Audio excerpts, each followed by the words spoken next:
बुला करके पंडित को पूजा पाठ करवा करके 500 रुपए देने में आपकी भौवें तड़कती है। शर्म आनी चाहिए, हिंदू होते हो, कैसे हिंदू हो तुम? उस व्यक्ति ने 15 साल तक वेद का अध्ययन किया है। अगर उसके परिवार का संचालन करने के लिए आप उसको प्रतिदिन दक्षिणा में 1000 रुपया ना दे पाओ तो अबे ओ भाई, प्रतिदिन दक्षिणा में 1000 रुपए? अबे इतना तो यार लोगों की आमदनी नहीं है, बचत नहीं है, तो कह रहा है 1000 रुपए दिन का। यार हद हो गई भाई। चलो सुनते हैं आगे पहले। और समझ लेना आप कैसे हिंदू हो महाराज। बामण से अपेक्षा करते हो कि फटी धोती पहनकर साइकिल लेकर के रगड़ता रगड़ता गली में नाक और हमारे घर आवे। तो वो भिखमंगा है क्या? वो ब्राह्मण है, भिखारी नहीं है तो तुम्हारे घर पर भीख मांगने आता है। वो वेद की स्तुति कर करके, वो शास्त्र का अध्ययन किया है, वेद की स्तुति करके, मंत्र का पाठ करके आपके घर के आभा मंडल को पवित्र करने के लिए आता है। ब्राह्मणों का सम्मान करो और दक्षिणा देते हो तो एहसान नहीं कर रहे हो, क्योंकि उसी ब्राह्मण के आशीर्वाद से आपके जीवन में जो प्रकाश होता है, जो उत्सव होता है, उसका कोई मोल नहीं है। शाबाश! वाह वाह गुरु वाह, क्या बात है, क्या एटीट्यूड, एग्रेशन और जोरदार। मतलब ब्राह्मणों को सिर्फ पैसा हम इसलिए दें, दान सिर्फ इसलिए दें कि वो शास्त्रों की स्तुति करके बैठा है, वो शास्त्रों को पढ़ करके बैठा है। और ये कौन सा तुम्हारे पास में सिस्टम है, कौन सी तुम्हारे पास में मैकेनिज्म है कि तुम्हारे आने से मेरे घर का वातावरण जो है वो शुद्ध हो जाएगा? तुम्हारे अंदर में कौन सी ऐसी मैग्नेट लगी हुई है जो मेरे घर के वातावरण की जो नेगेटिविटी है उसको वो खींच लेगा?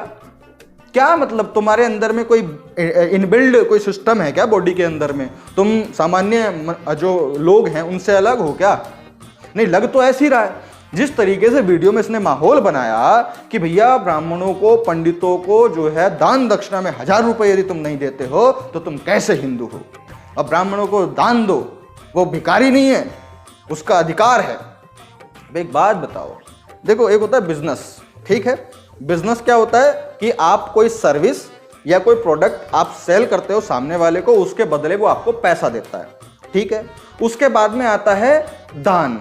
दान क्या है कि किसी की आपने देखा कि उसको जरूरत है, उसकी पारिवारिक स्थिति जो है वो खराब है, तो आप उसको दान करते हो ताकि उसकी जो पारिवारिक स्थिति है वो बेहतर हो जाए, या जिस भी एक मोटा कारण की वजह से वो ठीक हो जाए। ये हो गया दान।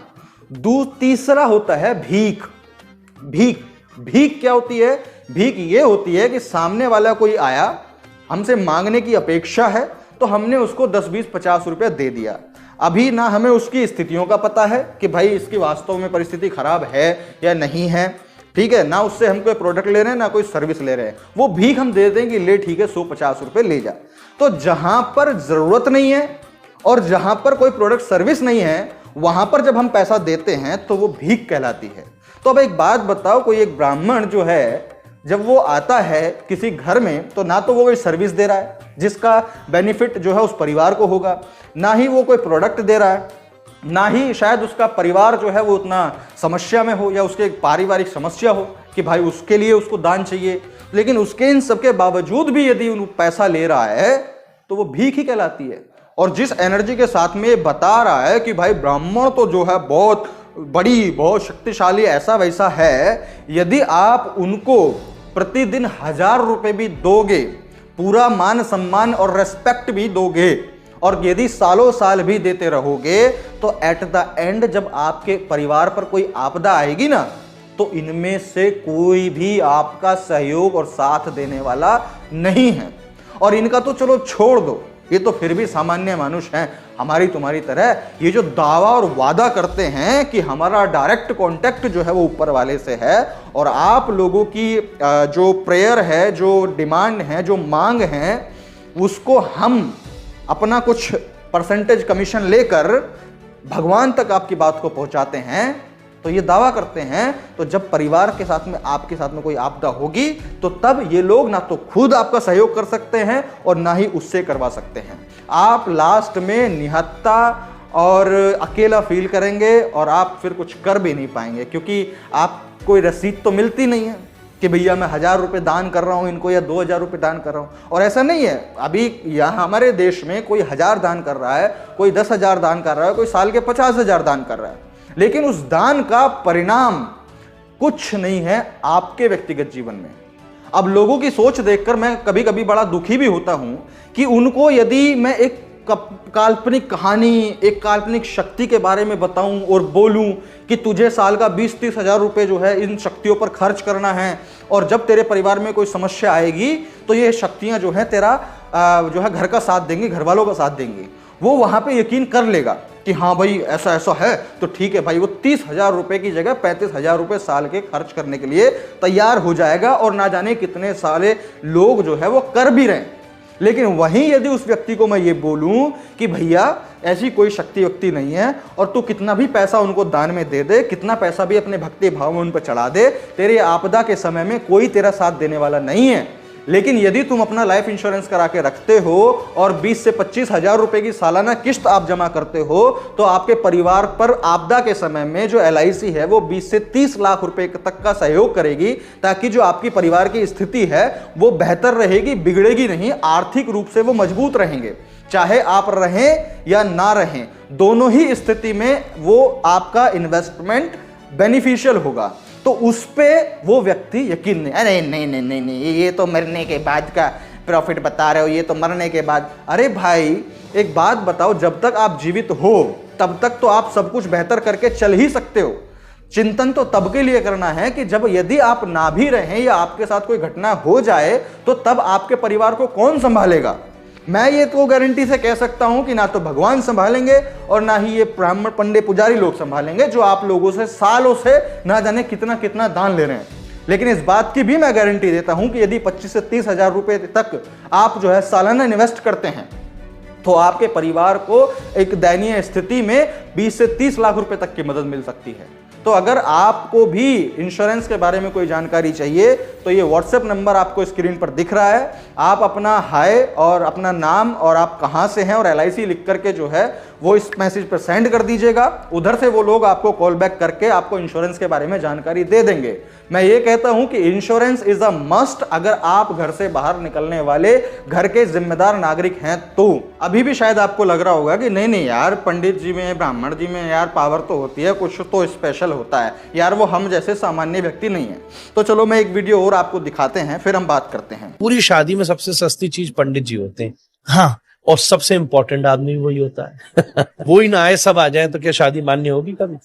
लीगली अप्रूव्ड है वो तो।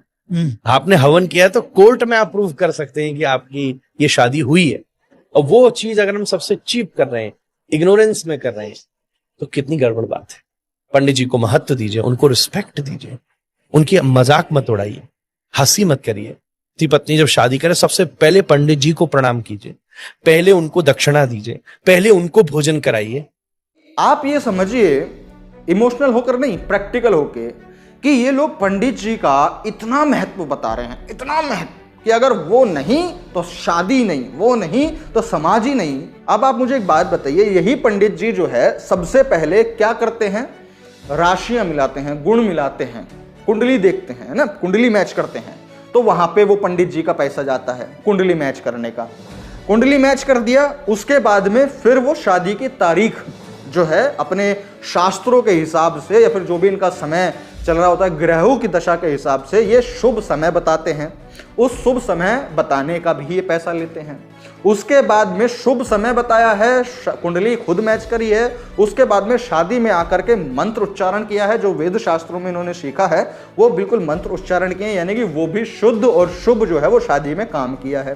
ठीक है, अब ये 3 काम किए, तीनों कामों का उन्होंने पैसा लिया। अब उसके बाद में जब डाइवोर्स की बात आती है तो डाइवोर्स के लिए इन लोगों ने कोई मंत्र क्यों नहीं बनाए हुए कि इनको अगर हमने मंत्रों से शुद्धिकरण के साथ जोड़ा था तो चलो अब हम शुद्धिकरण के साथ अलग भी जो है वो कर देते हैं।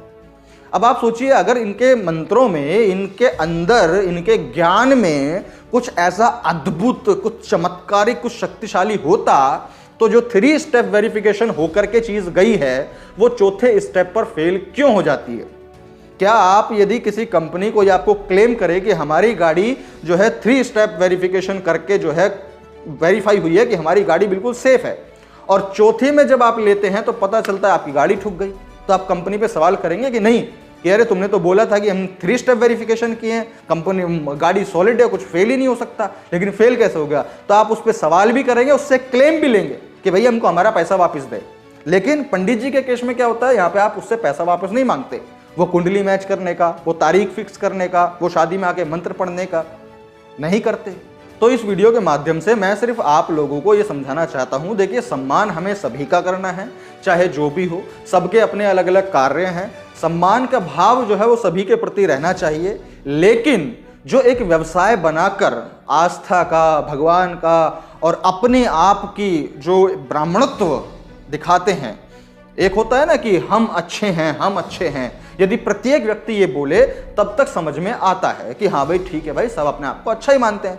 लेकिन यदि कोई ये बोले कि हम ही अच्छे हैं, तब बात जो है गड़बड़ हो जाती है।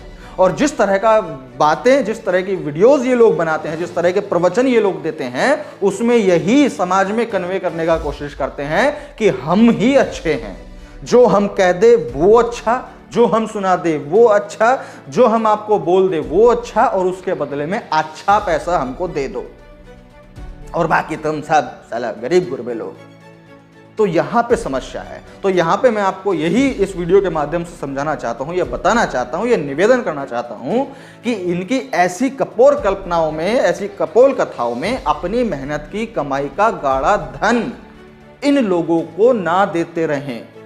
इसका परिणाम हो ये रहा है कि इस देश की जो बहुत बड़ी आबादी है, जो बहुत बड़ा पैसा कमाती है, वो पैसे का छोटा छोटा हिस्सा रूप करके इन लोगों को जब देती है, तो पूरे शासन प्रशासन या तमाम जितनी भी चीजें हैं उनमें यही लोग मजबूत हो रहे हैं। और हमारे समाज की स्थिति आज भी वही है जो पहले थी।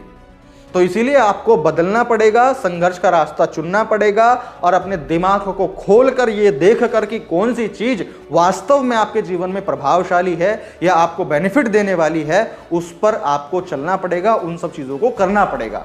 तो आपको अपने दिमाग को खोलना पड़ेगा। और ऐसा कोई कहे हम ही राजा हैं, हम ही ये हैं वो हैं, अरे कोई कुछ नहीं है, सब बराबर हैं, सब बराबर हैं, सबकी रगों में लाल खून दौड़ रहा है, बस किसी का पॉजिटिव है तो किसी का नेगेटिव है, इतना सा फर्क है। तो बस मैं यही इस वीडियो के माध्यम से आपसे निवेदन करना चाहता हूं कि अपनी मेहनत की गाड़ी कमाई का जो पैसा है उसको सही जगह खर्च करें, सही लोगों पर खर्च करें, और अपने परिवार की स्थिति को मजबूत बनाने के लिए स्वयं से संघर्ष करें। तो ठीक है साथियों, अगर आपको मेरी बात समझ में आई है तो इस वीडियो को शेयर कीजिएगा, ताकि सभी लोगों तक ये वीडियो पहुंचे और वो लोग अपना मार्ग जो है वो चेंज करें और अपने परिवार की बेहतरी के लिए आगे बढ़ें। तो ठीक है साथियों, मैं प्रशांत बुद्ध मिलता हूं आपसे अगली वीडियो में। तब तक के लिए बहुत बहुत शुक्रिया, धन्यवाद।